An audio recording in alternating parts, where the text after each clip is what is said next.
और खींचतान चल रही है, आप किसके हिस्सेदार बनेंगे? अभी ना तो हम एनडीए में हैं ना इंडिया में हैं।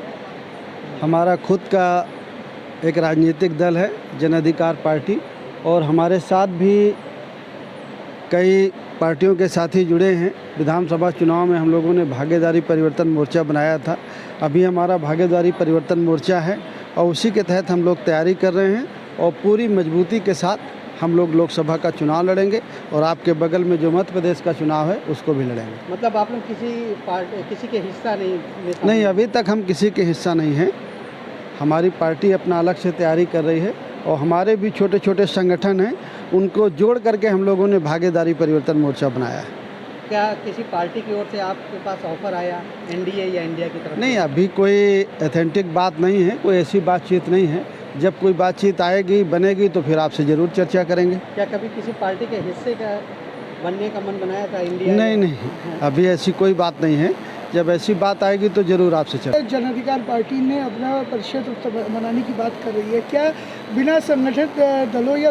देखिए, हम अपनी तैयारी कर रहे हैं। हम लोगों ने जीरो से शुरुआत की है और जीरो से शुरुआत करके आज हम यहाँ तक पहुँचे हैं कि हमारी पार्टी का संगठन उत्तर प्रदेश में, उत्तर प्रदेश के बाहर 4 राज्यों में संगठन बना है, पदाधिकारी हैं हर जिलों में, और हम लोग तैयारी कर रहे हैं धीरे धीरे। एकाएक तो हम नहीं जीत जाएंगे, लेकिन हम धीरे धीरे कोशिश कर रहे हैं और उत्तर प्रदेश में हम काफ़ी मजबूत हो गए हैं। हम ज़रूर रिजल्ट लाएंगे। बात करते हैं अगर धर्म की तरफ से एक रिपोर्ट आई थी जिसमें उन्होंने ये कहा है कि वो मंदिर नहीं है, वो कुछ भी नहीं, वो बौद्ध स्तूप है।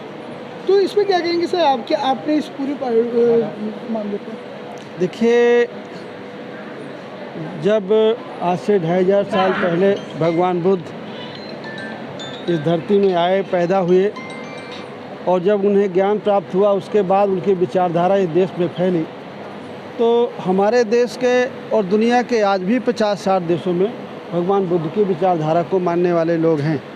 ये सच है कि जब हमारा देश तो भगवान बुद्ध की विचारधारा फैली, बौद्धिस्ट राजा हुए, पूरा देश बौद्धमय था, भगवान बुद्ध के विचार को मानता था। उसके बाद भगवान बुद्ध की विचारधारा के बाद किसी और विचारधारा के राजा का राज आया, उसकी विचारधारा फैली।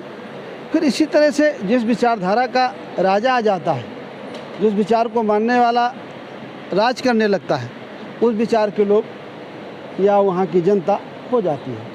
तो ये अभी कहना मुश्किल है, ये खोज का विषय है कि कहाँ क्या है, लेकिन ये सच है कि भगवान बुद्ध की विचारधारा इस देश में थी और पूरा देश इस भगवान बुद्ध की विचारधारा को मानने वाला था। मतलब वहाँ पे मंदिर मस्जिद नहीं था पहले? मैं ये जानता हूँ, मैं ये कह सकता हूँ कि हमारा पूरा देश, आप भी पढ़ेंगे इतिहास को तो आप अपने पूर्वजों की तरफ अगर जाएंगे तो आप सब पाएंगे कि भगवान बुद्ध की विचारधारा को मानने वाला यह देश था और सभी लोग मानते थे भगवान बुद्ध की विचारधारा। स्वामी प्रसाद मौर्य जी ने मांग उठाई है बाकायदा, क्या उनके मांग का समर्थन करते हैं?